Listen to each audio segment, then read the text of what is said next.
Well, good morning, friends.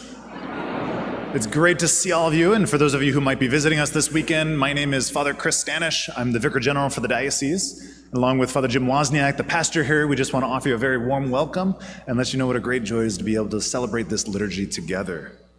Now, most of you probably know that the Vatican has announced a Jubilee year this year, so it happens every 25 years. And so what they've been doing in Rome is all these mini Jubilees. And so a Jubilee for communications, a Jubilee for teachers, a communication for priests and for bishops and for deacons. But they recently did one, a Jubilee for youth. And so about 500,000 youth gathered in Rome this past week. And if you follow social media or whatnot with the Vatican, one of the most striking images that has taken place during that Jubilee was the image of these 500,000 young people on their knees in adoration as Pope Leo placed the monstrance with Jesus in it right on the altar. And so seeing that image, it reminded me of a time when I was with Pope Francis and 3 million young people in Krakow, Poland. Back in 2016, I was there for World Youth Day, bringing my own group there. And one of the last days of the week, we had to hike to the area where the closing mass would be. And so we were hiking all day long. It was sweltering hot. When we got there, there was just tons of people. They had run out of food. And so the place was supposed to be called Camp Mercy, but we were all joking that it was called Camp Misery. But as much as those elements were taking place, I will never forget that night. So Pope Francis arrived and everybody's cheering and he began this prayer vigil. And as Pope Francis placed the monstrance on the altar for adoration, all of a sudden these 3 million people dropped to their knees. And honestly, it was so quiet you could have heard a pin drop. I mean, it was incredible to witness. I mean, to see the silence of the world before God. But during that prayer vigil, Pope Francis, he said something to us as well that I won't forget. And he said, "We didn't come into the world to vegetate, to take it easy, to make our lives a comfortable sofa to fall asleep on. No, we came for another reason, to leave a mark." And my friends, your purpose and mine is to leave a mark on this world as Christians, right? To make a difference in our families and in our communities, in our workplaces, in our schools, right? To leave an impact based on the lives and the witness that we give. The problem is that we're constantly bombarded with the temptation to just vegetate, right? To take it easy, to chill and binge watch Netflix. Right? That's the temptation, to just keep scrolling and scrolling and scrolling rather than to recognize that we have been called to a higher purpose, to leave a mark in this world. Right? And this is where our gospel comes in, because Jesus is addressing the crowds and he says to gird your loins and light your lamps. Now, this is not a phrase that we use today, but it was a very popular phrase back then because back then they didn't have Nike and Under Armour and Lululemon. No, they had long, loose robes that they wore. And those robes were not good for traveling. It was not good for working. It was not good for going into battle. So to gird your loins was to take all that loose garment and to tie it up. That way you're kind of exposing your legs so that you can travel, you can work, you can go into battle. Right? So it was a way to tell you, you have to be ready, you have to be prepared for what's coming ahead. And it's the same thing with to light your lamps. Right? Now we just flick on a light switch, but to light your lamps was to illumine the entire room so that you could see what was going on around you. Right? So that you're not just wandering in the dark, but that you can prepare yourself to maneuver, to go, to manage through the room.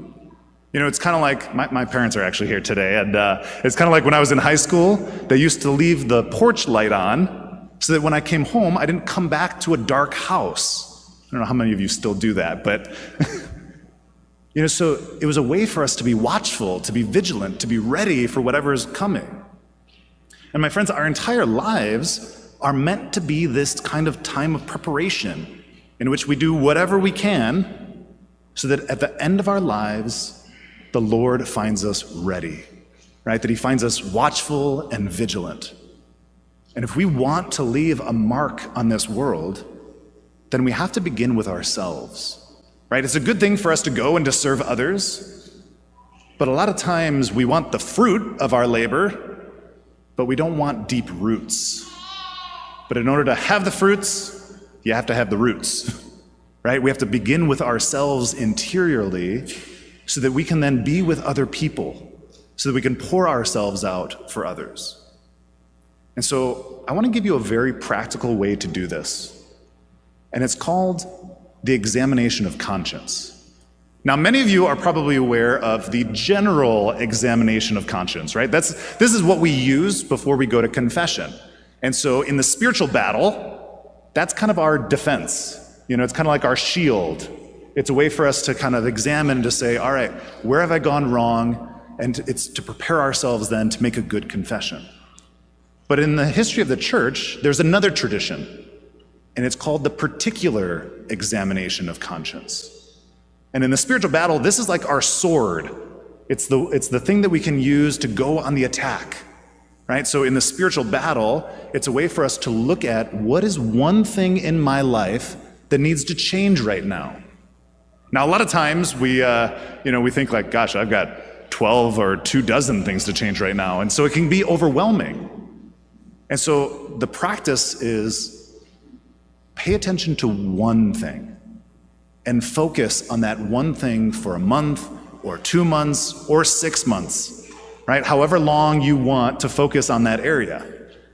Now, a lot of times people will say, well, I'm a very impatient person, so I want to focus on being impatient. It's like, well, that's fine, but a lot of times when we're focusing on the sin or the vice, we kind of fall away because we get discouraged.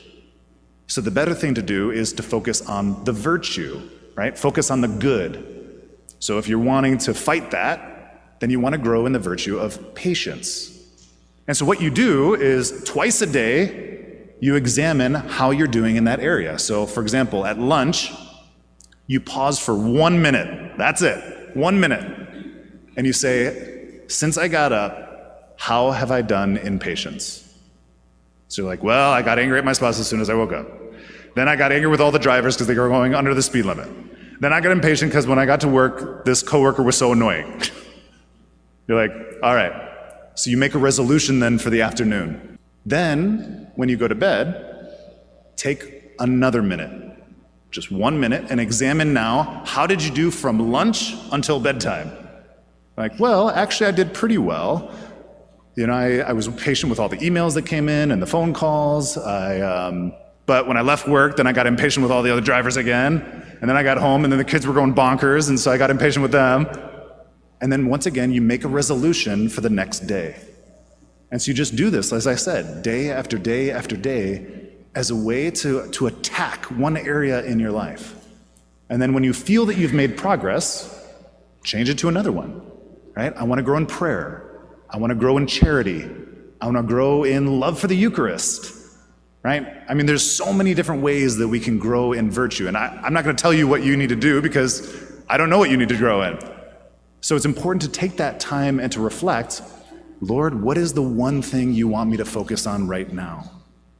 Because the reality is that Jesus, he tells us to be vigilant because the enemy does not sleep, right? Scripture actually tells us that the devil prowls about like a roaring lion ready to devour, right? And so the enemy is going to attack whatever weak area is in our life, right? The weakest part of the wall, the weakest part in the fence, the chink in the armor, however you want to call it, right? That's what he's going to attack. And so we want to bolster that, we want to strengthen that, and that's why the particular examine is there for us to focus on that one single thing. So the spiritual challenge that I want to pose to you is today, reflect on what is the one area that the Lord is asking you to focus on. And then I want to encourage you to use that as your particular examine for the rest of this month, right? So 20 more days just to focus on that one area. If you want to continue it, then you can. But just to ask the Lord, help me to be vigilant. Help me to be watchful, right? Help me to be ready. And so to focus on that one area, to make that resolution, to examine your conscience and to grow in that so that you and I can be the men and women that God's calling us to be.